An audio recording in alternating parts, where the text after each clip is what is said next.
50 साल में हमने प्रगति की है, इससे कोई इनकार नहीं कर सकता। चुनाव के दौरान वोट मांगते हुए, सरकार की नीतियों पर कठोर से कठोर प्रहार करते हुए, और पुरानी सरकार की नीतियों में आलोचना करने के लिए लायक बहुत सामग्री थी। हर जगह मैंने ये कहा कि मैं उन लोगों में से नहीं हूं जो 50 वर्ष की उपलब्धियों पर पानी फेर दे। ऐसा करना देश के पुरुषार्थ पर पानी फेरना होगा। ऐसा करना देश के किसान के साथ अन्याय करना होगा, मजदूर के साथ जाति करनी होगी, आम आदमी के साथ भी वो अच्छा व्यवहार नहीं होगा। जो सवाल आज मन में उठता है और उठना चाहिए, आज़ादी को 50 साल होने आए, हम जयंती मनाने जा रहे हैं। आज देश की स्थिति क्या है? हम पिछड़ क्यों गए? प्रगति की दौड़ में जो देश हमारे साथ आजाद हुए थे वो हमसे आगे बढ़ गए, जो देश हमारे बाद जन्मे थे वो हमें पीछे छोड़ गए। दुनिया के गरीबतम देशों में हमारी गणना है, 20% से ज्यादा लोग गरीबी की रेखा के नीचे हैं। राष्ट्रपति महोदय के अभिभाषण में गांव का उल्लेख है, यहां पीने का पानी नहीं।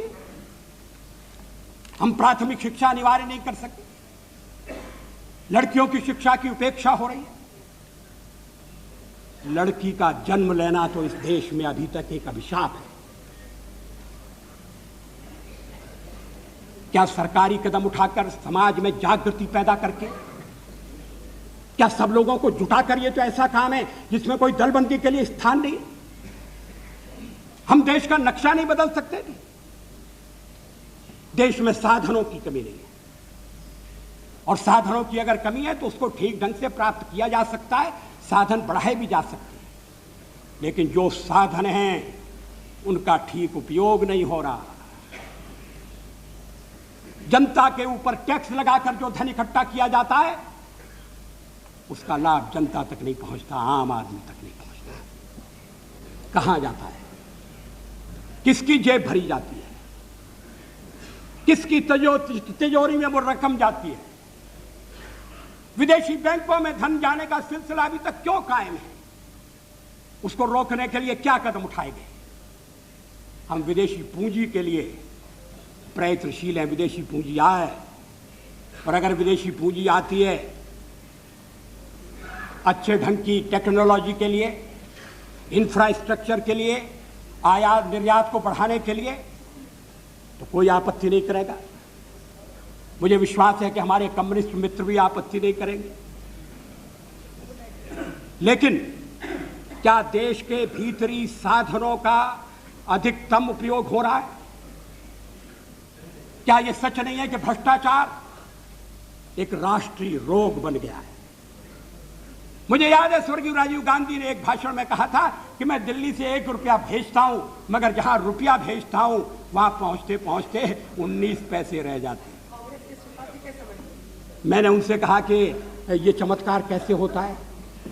वो हंसकर कहने लगे कि जब रुपया चलता है तो घिसता है।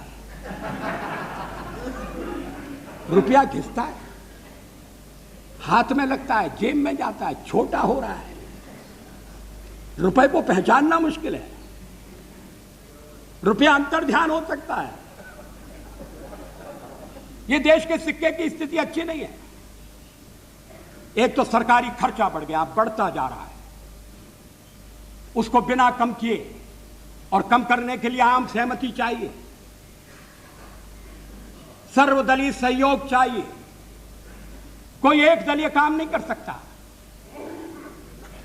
हाँ, हमारे पुराने प्रधानमंत्री नरसिंह राव जी अगर अपने को स्थिर करने के बाद इस दिशा में थोड़ा प्रयत्न करते तो सफल होते, लेकिन वो कुछ ऐसे कामों में उलझे रहे कि ये समस्याएं ध्यान नहीं खींच सकी।